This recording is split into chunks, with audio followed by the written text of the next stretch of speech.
हिमाचल प्रदेश में भारी बर्फबारी बनी मुसीबत। मनाली में सड़क से कार फिसलकर खाई में गिरी। ड्राइवर ने कार को रोकने की कोशिश की, ढलान के कारण नहीं रुक पाई कार।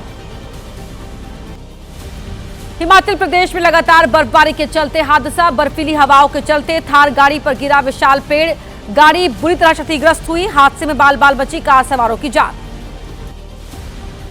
हिमाचल प्रदेश के शिमला में बर्फबारी से बढ़ी फिसलन, 3 ट्रक फिसलकर आपस में टकराए। गनीमत रही बड़ा हादसा टला, नहीं हुआ ज्यादा नुकसान।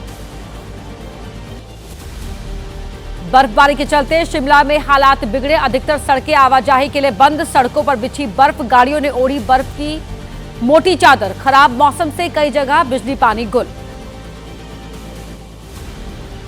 हिमाचल में भारी बर्फबारी से जनजीवन अस्त व्यस्त। 2 नेशनल हाईवे और 563 सड़कें हुई बंद। करीब 5000 ट्रांसफार्मर ठप हुए। ऊपरी शिमला का संपर्क कटा। हिमाचल प्रदेश में पश्चिमी विक्षोभ के सक्रिय होने से सीजन की पहली भारी बर्फबारी। सफेद चादर से ढके पहाड़, लोगों की बढ़ी दुश्वारियां। हिमाचल प्रदेश के चंबा में भारी बर्फबारी से जनजीवन अस्त व्यस्त। सड़कों पर जमी बर्फ की मोटी चादर। ट्रांसपोर्ट डिपार्टमेंट बर्फ हटाने में जुटा।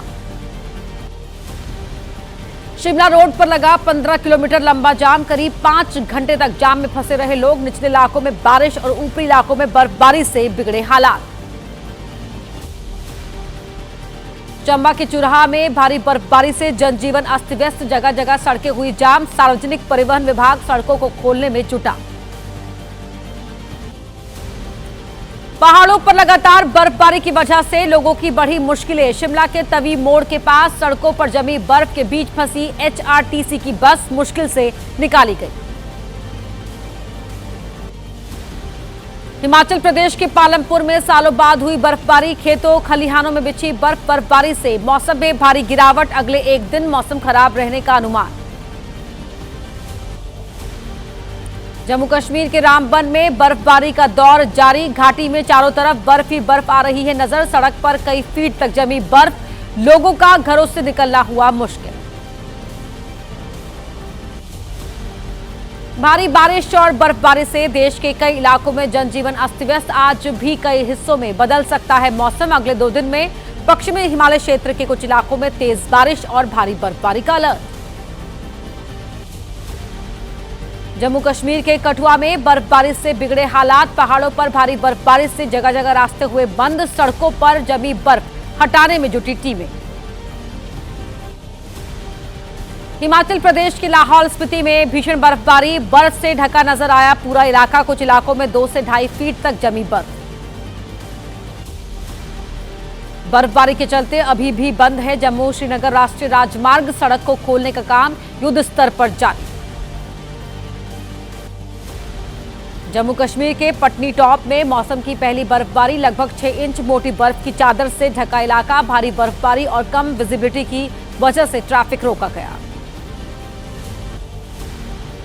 जम्मू कश्मीर के रामबन में भारी बर्फबारी। बर्फ की चादर से ढका पूरा इलाका। ऊंचे इलाकों में यातायात बाधित होने से लोगों की बढ़ी परेशानी। जम्मू कश्मीर के उधमपुर में भारी बर्फबारी में फंसे लोग। पुलिस ने 12 लोगों को किया रेस्क्यू। जम्मू कश्मीर के मेंढर में भारी बर्फबारी। लोग अपने घरों में आराम से ले रहे हैं बर्फ का मजा। मेंढर शहर में बर्फबारी लोगों के लिए बनी आकर्षण का केंद्र। रानीखेत की सबसे ऊंची क्षेत्र चौबटिया में सीजन की पहली बर्फबारी का मजा लेते नजर आ रहे हैं टूरिस्ट। बिना बारिश के एकदम से हुई बर्फबारी से बढ़ी ठंड। बर्फबारी के बीच चंबा में मिनी स्विट्जरलैंड खजियार का अद्भुत नजारा। 4 महीनों के अंतराल के बाद चंबा जिले में बर्फबारी और बारिश। कटरा से श्रीनगर जाने वाली वंदे भारत ट्रेन बर्फ से होकर गुजरी। बनिहाल से हिमपात की तस्वीरें आई सामने। हिमाचल प्रदेश के मनाली में बर्फबारी के बीच मनाया जा रहा है विंटर कार्निवाल। देश भर के लोक नृत्यों के माध्यम से किए जा रहे हैं सांस्कृतिक कार्यक्रम। लोगों में दिख रहा है उत्साह। ओडिशा के पुरी में घना कोहरा। घने कोहरे की वजह से शहर में ट्रैफिक की रफ्तार पड़ी धीमी, लेकिन श्री जगन्नाथ मंदिर में श्रद्धालुओं का पहुंचना जारी। 9 सेकंड न्यूज में अब जानिए देश की बड़ी खबरें मेरे साथ। कश्मीर के कठुआ में सर्च ऑपरेशन जारी। सुरक्षा बलों ने बिलावर इलाके में मार गिराया था। जैश ए मोहम्मद से जुड़ा हुआ पाकिस्तानी आतंकी उस्मान आतंकी के साथियों की इलाके में हो रही है तलाश।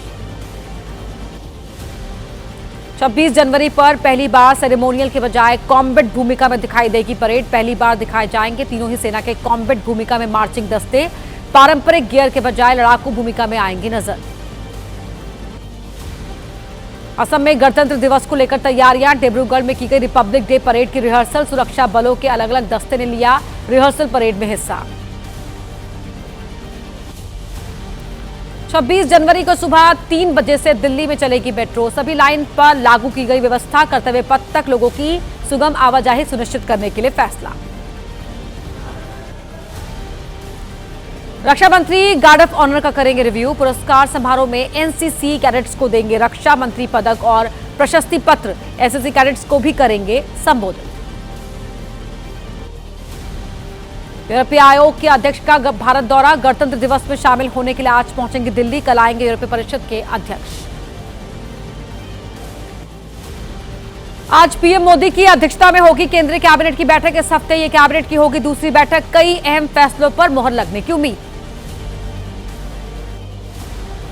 केंद्रीय गृह एवं सहकारिता मंत्री अमित शाह का आज यूपी दौरा। लखनऊ में उत्तर प्रदेश दिवस समारोह को मुख्य अतिथि के तौर पर करेंगे संबोधित। एक जनपद एक व्यंजन योजना की करेंगे शुरुआत।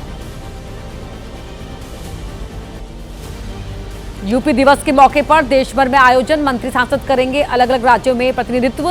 राज्य सरकार ने मंत्रियों सांसदों और जनप्रतिनिधियों की तय की जिम्मेदारियां।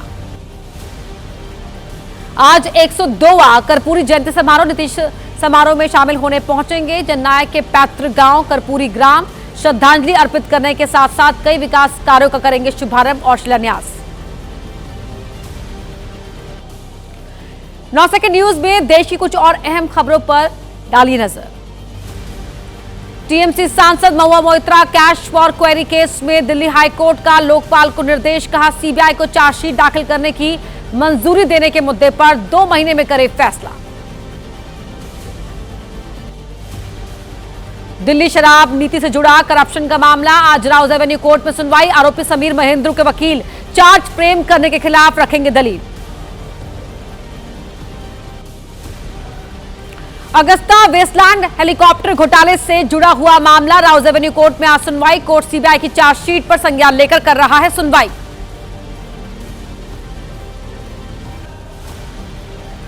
इंजीनियर राशिद की अंतरिम जमानत याचिका। आज पटियाला हाउस कोर्ट में होगी सुनवाई। बजट सत्र में भाग लेने के लिए मांगी है जमानत। आम आदमी पार्टी के नेता नरेश बालियान से जुड़ा मकोका का मामला। आज राउज एवेन्यू कोर्ट में होगी सुनवाई। कोर्ट मकोका मामले में आरोपी के खिलाफ चार्ज फ्रेम करने पर डे टू डे कर रहा है सुनवाई। अंडमान निकोबार का नाम बदलकर आजाद हिंद करने की मांग। नेताजी सुभाष चंद्र बोस की जयंती पर के कविता ने प्रधानमंत्री मोदी को लिखा पत्र। स्नान विवाद को लेकर प्रयागराज में स्वामी अविमुक्तेश्वरानंद का आज 7वें दिन भी धरना जारी। तबियत खराब होने की वजह से लोगों से मुलाकात करने से बच रहे हैं शंकराचार्य। बाबा रामदेव के बयान पर शंकराचार्य के अनुयायी मुकुंदानंद ने किया पलटवार। कहा रामदेव ना दे नसीहत। शंकराचार्य का एजेंडा है गौ हत्या बंद करना और वो जरूर होगा पूरा। माघ मेले में स्नान विवाद पर बोले कथावाचक धीरेन्द्र कृष्ण शास्त्री। दोनों ही पक्ष आपस में करे समझौता और विवाद का हो जल्द निपटारा ताकि सनातन का ना बने मजाक।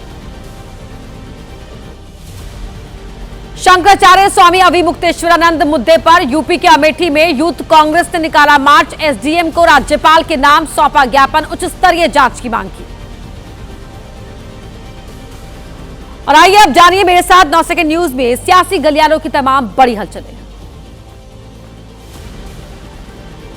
चुनाव आयोग ने पश्चिम बंगाल को लेकर जारी किया सख्त निर्देश। एसआईआर के दौरान कानून व्यवस्था भंग करने वालों पर तुरंत एफआईआर दर्ज करने को कहा।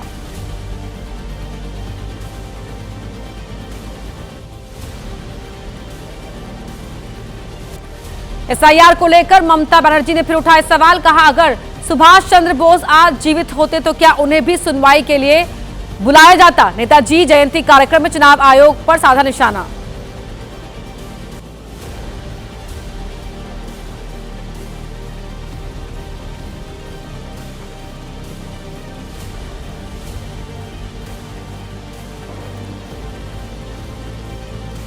केरल में पीएम मोदी का कांग्रेस पर बड़ा हमला, कहा माओवादियों से अधिक खतरनाक है कांग्रेस, मुस्लिम लीग से अधिक सांप्रदायिक है कांग्रेस। केरल के तिरुवनंतपुरम में प्रधानमंत्री मोदी ने कई विकास परियोजनाओं की रखी आधारशिला और उद्घाटन किया, बोले केरल से ही विकसित भारत का सपना होगा पूरा। प्रधानमंत्री मोदी के केरल से हमले पर कांग्रेस ने दिया जवाब, पार्टी महासचिव केसी वेणुगोपाल ने कहा बीजेपी करती है ध्रुवीकरण, आगामी चुनाव में कांग्रेस की अगुवाई वाले यूडीएफ की होगी जीत। तमिलनाडु में पीएम मोदी ने फूका चुनावी बिगुल, कहा तमिलनाडु अब बदलाव के लिए तैयार, डीएमके सरकार को बताया करप्शन माफिया क्राइम को बढ़ावा देने वाली सरकार। तमिलनाडु सरकार पर प्रधानमंत्री मोदी के आरोपों पर बोले सीएम एमके स्टालिन, पीएम जिस डबल इंजन की कर रहे हैं बात तो तमिलनाडु में नहीं चलेगा, यहां फिर बनेगी डीएमके की सरकार। केंद्रीय मंत्री और तमिलनाडु बीजेपी के चुनाव प्रभारी पीयूष गोयल ने डीएमके सरकार को बताया वंशवादी, भ्रष्ट और अक्षम सरकार, बोले विधानसभा चुनाव में होगी एनडीए की जीत। अमेरिका के 50% टैरिफ को लेकर राहुल गांधी ने केंद्र सरकार को घेरा, कहा 4.5 करोड़ से अधिक नौकरियां और लाखों व्यवसाय खतरे में है, राहुल ने पीएम को बताया जवाब दे। बिहार कांग्रेस में अंदरूनी कलह की खबरों के बीच खड़गे ने दिल्ली में बुलाई बड़ी बैठक, बिहार के सभी पार्टी विधायक और सांसद हुए शामिल, राहुल गांधी ने सभी को एकजुट रहने को कहा। केरल विधानसभा चुनाव की तैयारियों को लेकर कांग्रेस की दिल्ली में हुई बैठक, खड़गे और राहुल गांधी भी रहे मौजूद, पार्टी के नेताओं को एकजुट होकर चुनावी मैदान में उतरने का दिया निर्देश। बाला साहब ठाकरे की जयंती पर मुंबई में एक कार्यक्रम में उद्धव ठाकरे का बड़ा बयान, कहा ठाकरे नाम को मिटाने के लिए कई लोग सड़कों पर उतरे हैं, लेकिन ये नाम मिटने वाला नहीं। बाला साहब ठाकरे को याद कर भावुक हुए राज ठाकरे, कहा पार्टी संस्थापक बाला साहब से पहले की तरह बार बार मुलाकात न कर पाना उनके लिए पार्टी छोड़ने से भी ज्यादा तकलीफदेह था। बाला साहब ठाकरे की जन्म शताब्दी पर संजय राउत का बीजेपी पर हमला, बोले बीजेपी के आला नेताओं ने शिवसेना तोड़कर एकनाथ शिंदे को सीएम की कुर्सी पर बैठाया था, पैसों के दम पर चुनाव जीतती है बीजेपी। महाराष्ट्र सदन घोटाले में राष्ट्रवादी कांग्रेस पार्टी के नेता छगन भुजबल को बड़ी राहत, एसीबी के बाद अब ईडी के मामले में भी कोर्ट ने निर्दोष दिया करार। फोन टैपिंग केस में पूछताछ के लिए बीआरएस के कार्यकारी अध्यक्ष और पूर्व मंत्री केटी रामाराव एसआईटी के सामने हुए पेश, पार्टी कार्यकर्ताओं ने जमकर किया हंगामा। यूपी के सीएम योगी आदित्यनाथ ने सुभाष चंद्र बोस की जयंती पर लखनऊ में दी श्रद्धांजलि, नेताजी सुभाष चंद्र बोस के व्यक्तित्व को बताया विराट। यूपी के वाराणसी में मंत्री अनिल राजभर ने मंच से मंत्री ओपी राजभर और उनके समर्थकों को कहे अपशब्द, महाराजा सुहेल देव की जयंती समारोह में पहुंचे थे अनिल राजभर, ओपी राजभर के समर्थकों ने की थी नारेबाजी। पंजाब के लुधियाना पहुंचे हरियाणा के सीएम नायब सिंह सैनी ने साधा निशाना, कहा पंजाब में कानून व्यवस्था हो रही है खराब, पिछले 4 सालों में कुछ नहीं हुआ काम। तेजस्वी यादव की सुरक्षा में कटौती पर घमासान जारी, पहले तेजस्वी को मिली थी जेड कैटेगरी की सुरक्षा, Y+ की गई, आरजेडी ने फैसले को बदले की राजनीति बताया। दिल्ली की सीएम रेखा गुप्ता ने नवनिर्मित अस्पताल का उद्घाटन किया, कहा राजधानी को मेडिकल हब बनाने के लिए खोले जाएंगे और अस्पताल मौजूदा सुविधाएं भी होंगी बेहतर। अब 9 सेकंड न्यूज में जानिए मेरे साथ अपराध जगत की तमाम बड़ी खबरों का पूरा अपडेट। दिल्ली के शारदा इलाके के कैफे में हुई फायरिंग में युवक की मौत, mister king lounge and cafe में चली थी गोलियां, हत्या आरोपियों की पहचान और तलाश में जुटी दिल्ली पुलिस। आगरा में होटल के अंदर राज चौहान नाम के व्यक्ति की गोली मारकर हत्या, होटल में शराब के दौरान विवाद के बाद चली गोली, घायल हालत में बाहर भागा राज, पीछा कर बदमाशों ने किया कत्ल। यूपी के फतेहपुर में जयराज मान सिंह हत्याकांड का खुलासा, आरोपी अंकित मिश्रा के पास से कत्ल में इस्तेमाल हथियार बरामद, 109 बीघा जमीन बिक्री के लालच में किया मर्डर। कानपुर देहात में शराबी ने बुजुर्ग मां का किया मर्डर, जमीन की बिक्री को लेकर हुआ था झगड़ा, बेचने से इनकार करने पर की मां की गला दबाकर हत्या। गूगल मैप की गलती की वजह से कुएं में गिरे युवक, लखनऊ में अपने घर से जा रहे थे दादा दादी के घर, पुलिस ने युवक को कुएं से सुरक्षित निकाला। तेंदुए के हमले से 12 साल की लड़के की मौत। पन्ना टाइगर रिजर्व के बफर क्षेत्र में तेंदुए ने किया था हमला। दादा को खाना देने गया था लड़का। कोडीन कफ सिरप मामले में कार्रवाई। शुभम जायसवाल के पिता की संपत्ति कुर्क। वाराणसी में 28 करोड़ से अधिक की संपत्ति जब्त की गई। मुंबई के ओशीवारा इलाके में फायरिंग की घटना के सिलसिले में पूछताछ के बाद एक्टर प्रोड्यूसर कमाल खान को पुलिस ने किया गिरफ्तार। आज कोर्ट में पेश किया जाएगा। पुलिस उन्हें कस्टडी में लेकर करेगी आगे की जांच। और अब जानिए अपने राज्य का हाल। दिखाते हैं आपको 9 सेकंड न्यूज में देश के अलग अलग राज्यों से जुड़ी हुई तमाम बड़ी खबरें। तेलंगाना के बास्त्रा में मंदिर के सुरक्षा कर्मियों ने दिया जीवन। अचानक गिर गया था लंबी कतार में लगा श्रद्धालु। मंदिर के सुरक्षा कर्मियों ने तुरंत ही सीपीआर देकर दूसरी जिंदगी दी। नोएडा में कार में लगी भीषण आग। सेक्टर 24 इलाके की घटना। ड्राइवर ने कार से उतरकर बचाई जान। कोई जनहानि नहीं। दमकल विभाग की गाड़ी ने बचाई। आग पर पाया काबू। मध्य प्रदेश के कटनी में खाद की किल्लत से किसान परेशान। 3 दिन से खाद वितरण केंद्र के बाहर डटे हुए हैं किसान। लाइन में लगने के बाद भी नहीं मिल पा रहा है यूरिया के लिए टोकन।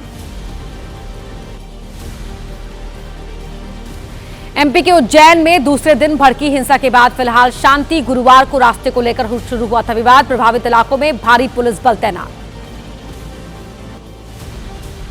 उज्जैन में हिंसा के बाद अब हालात शांतिपूर्ण। बड़ी संख्या में पुलिस के जवानों ने किया फ्लैग मार्च। लोगों से शांति व्यवस्था बनाए रखने की अपील की। उज्जैन के तराना के हालात पर एसपी प्रदीप शर्मा ने कहा हिरासत में 6 लोग। दोषियों को चिन्हित करने के लिए खंगाले जा रहे हैं सीसीटीवी। हालात सामान्य। पूरे शहर में पुलिस कर रही है गश्त। उज्जैन हिंसा पर एमपी के सीएम मोहन यादव सख्त। कहा शांति भंग करने वालों के खिलाफ कठोरता से निपटेगी सरकार। कांग्रेस प्रवक्ता अभय दुबे ने उज्जैन की घटना को बताया दुर्भाग्यपूर्ण। उज्जैन के लोगों से शांति बनाए रखने की अपील की। कहा ऐसी अराजक परिस्थिति के लिए बीजेपी सरकार जिम्मेदार। उज्जैन की घटना पर बीजेपी नेता अजय सिंह यादव ने कहा कुछ असामाजिक तत्वों ने माहौल खराब करने के लिए ऐसी घटना को दिया अंजाम। ऐसे लोगों को बख्शा नहीं जाएगा। कर्नाटक के बेलारी में बीजेपी विधायक के घर में आग। विधायक के भाई और बीजेपी नेता सोमशेखर रेड्डी का आरोप। कांग्रेस एमएलए नारा भरत रेड्डी के समर्थकों ने लगाई आग। यूपी में विवादों में फंसे बीजेपी विधायक अंकुर राज तिवारी। बीजेपी विधायक और उनके मौसेरे भाई पर पिटाई और यूरिन पिलाने का आरोप। केस दर्ज करने की मांग को लेकर थाने में महिलाओं का हंगामा। बालापुर में आज होने वाली धर्म रक्षा सभा को शर्तों के साथ मंजूरी। तेलंगाना हाईकोर्ट ने दी 3 घंटे मीटिंग की इजाजत। कई सख्त और स्पष्ट शर्तें लगाई। जम्मू कश्मीर में मेडिकल कॉलेज के 50 छात्रों को राहत। आज जम्मू कश्मीर व्यावसायिक प्रवेश परीक्षा बोर्ड करवाएगा काउंसलिंग। मान्यता रद्द होने से फंस गया था छात्रों का भविष्य।